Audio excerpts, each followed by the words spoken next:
Here we are going to discuss about the answer of the recently exam, that is external exam that was held in on April 2026. So quickly you can check your answer, how much score you are able to evaluate from your side. You can evaluate yourself how much score you are going to get.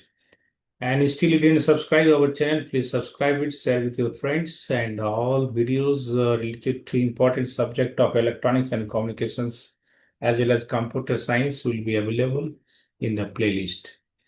So first question is state the Gauss laws. So this is a very popular question. So that it's Gauss laws says that electric flux through any closed surface is equal to the total charge enclosed by the surface. And after a statement, if you have written the expression, well and good. Next is the write the difference between convection current and conduction current. You know about convection current, medium is not required. Okay, so it doesn't involve the conductor, whereas the conduction current, medium is required, conductor is required, and convection current is given as rho v into u, and conduction current is the sigma into E. So each difference half marks. Next question is about write Maxwell's equation for the magnetostatic fields.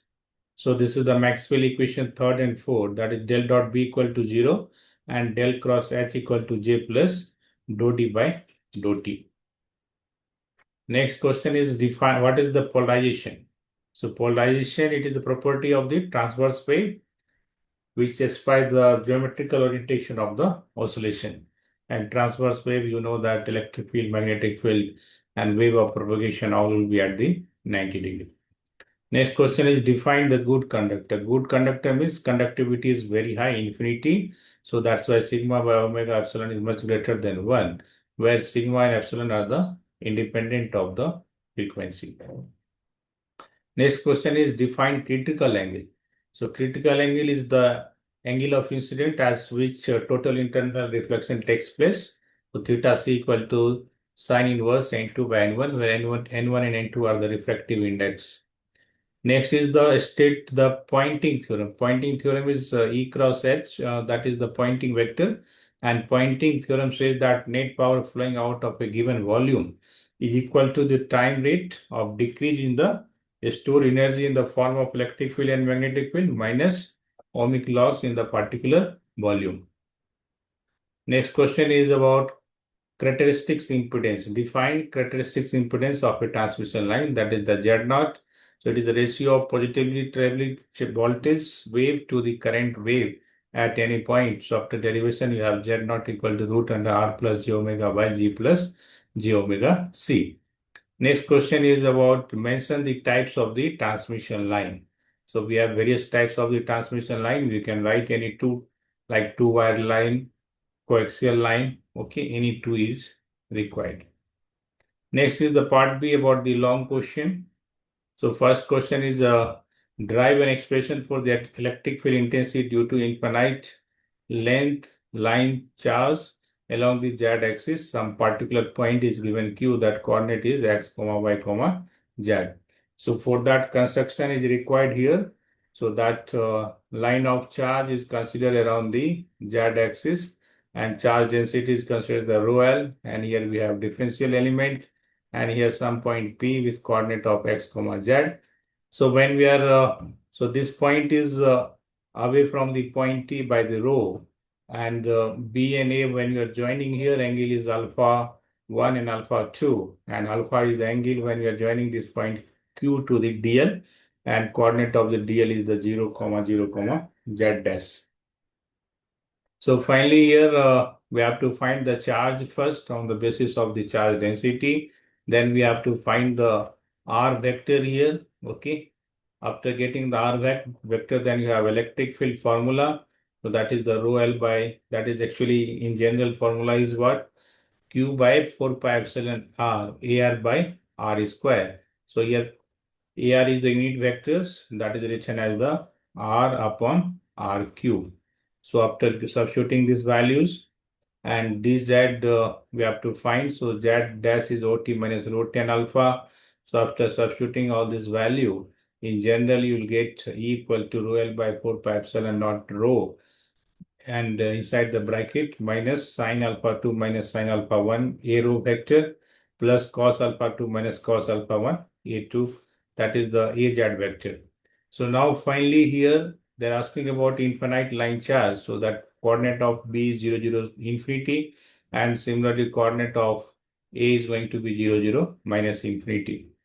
So in that situation, alpha 1 is pi by 2, alpha 2 is minus pi by 2. Once substitute the value, you'll get the electric field equal to rho L by 2 pi epsilon rho, and the vector is the A rho. So here you can see in the sidewise how many marks you are going to get for the stepwise. That is also important here. That is also written. Next question is state and explain the Coulomb's law. So Coulomb's law, which says that is okay. Some statement you can write here. So finally, F equal to 1 by 4 pi epsilon naught Q1 into Q2 by R square. For here, this explanation you are going to get here 3 marks. And next we have to discuss about in case of 2-point charges. Okay, in terms of unit vectors. So finally, that resultant R is going to be here R2 minus R1, that is R12, and this is direction of force. In case of n-point charges, we have to going to use the summations. So F equal to Q by 4 pi epsilon summation over K equal to N to capital N. And here we have QK into R minus RK divided by modulus of R minus RK whole cube. These are between these, some statements are there that we need to write. Next question is about define Biot-Savart's law. How can derive H field from the current element using the theorem and prove it?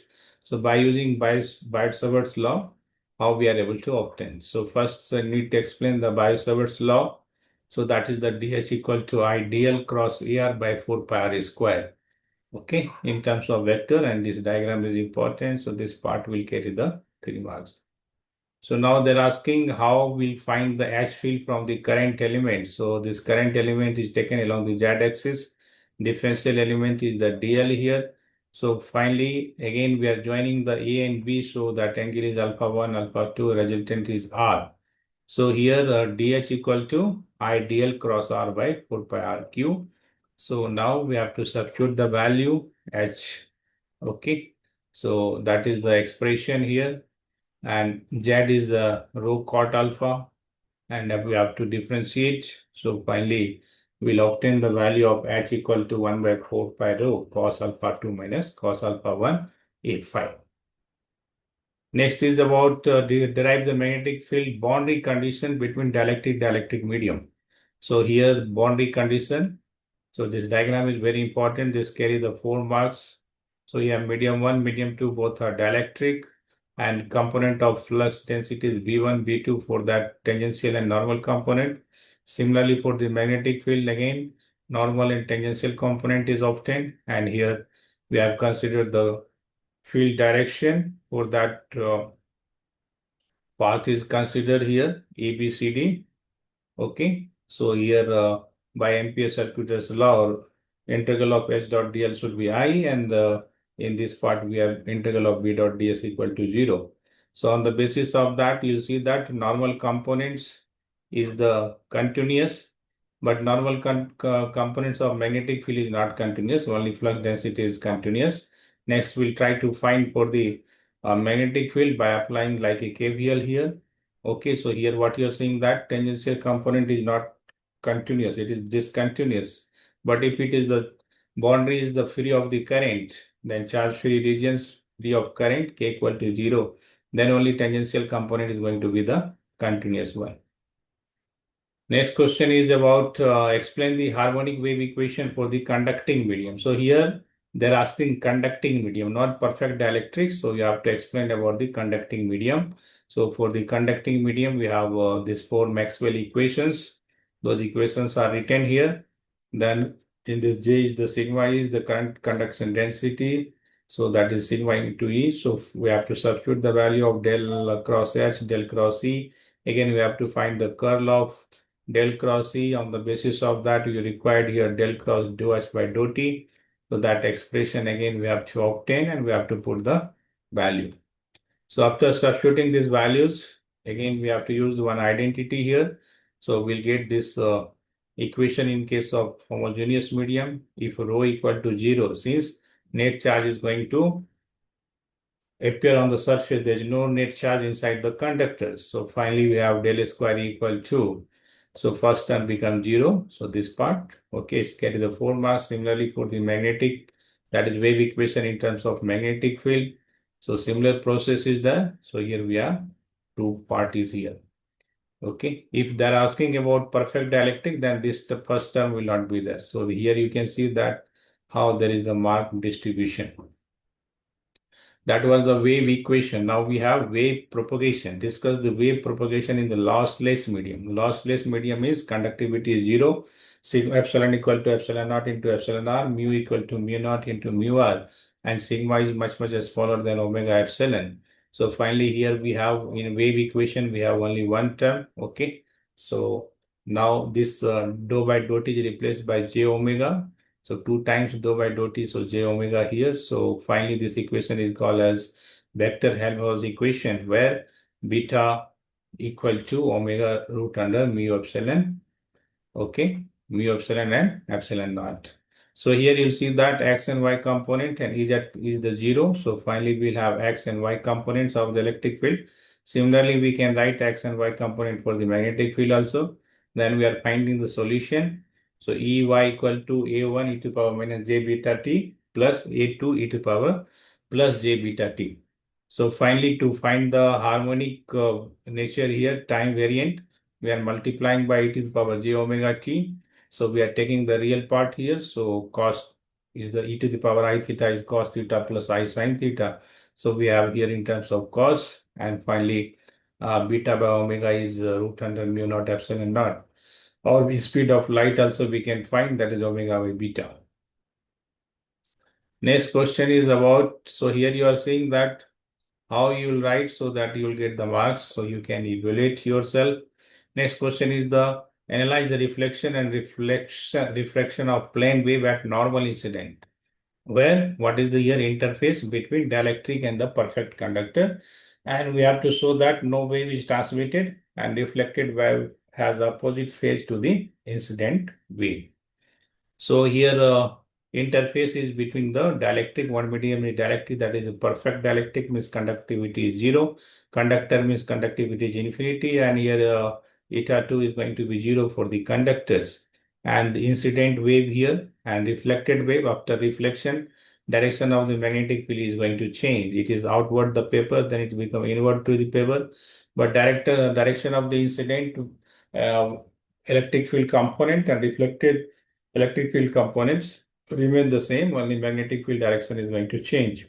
So this is the waveform for the incident wave, magnetic, that is electric field and magnetic field is written in terms of electric field. Similarly, for the reflected wave, electric field, magnetic field components are here. So there is no transmitted wave, so no components are written here. So finally, E1 medium having incident wave and reflected wave, and we can find here reflection coefficient.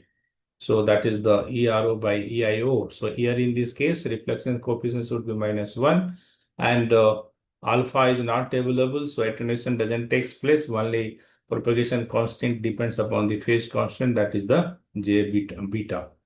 So finally, total reflection is going to occur here, and this is the expression. So we have a standing wave ratio. Okay, it is out of phase here, that you can see in the different value of the lambda. Next question is about the oblique incident. Define the Brewster angle. Derive the expression for Brewster angle when we have wave is the parallel polarized. So there is it is this Brewster angle is the angle at which no reflection takes place. All is going to be transmitted, and it is also called as the polarizing angle, since wave will be reflected with only component of electric field which is perpendicular to the plane of incident. And here we have parallel polarization. So electric field component is parallel to the plane of the wave. And whereas the magnetic field component, you can see here, it is perpendicular to the plane of wave. And after incident, when it is being reflected, direction of the magnetic field is changed. But electric field remains same. And in the transmitted wave, it is same as the incident wave. So for that, we are using KI, KR, KT, all of the new things. That is the more discussion is done in the regular lecture. Okay. So like this, you have to write here what is the KI, that components are KX, KY, KZ, all these things you can discuss in this part. Then we have incident wave component for the electric field and the magnetic field, then for the reflected wave, and finally for the transmitted wave. So in the medium one, beta 1 is omega root under mu 1 epsilon 1. In medium 2, this is a phase constant is the omega root under mu 2 epsilon 2. And reflection coefficient, we have here this part. And in case of parallel polarization, reflection coefficient is 0. Why it will be 0 means numerator is having negative term, so it can be equal to the 0. So finally, on the basis of that, we have a Brewster angle that is obtained here in the form tan theta b. In case of parallel polarization is equal to root under mu 2 by, sorry, epsilon 2 by epsilon 1 equal to eta 2 by eta 1. So like this, Brewster angle is defined, and it is discussed for the oblique incident in case of parallel polarized. So parallel polarization are only used. Okay. Next, we have defined VSWR and derive the relation between reflection coefficient and the VSWR.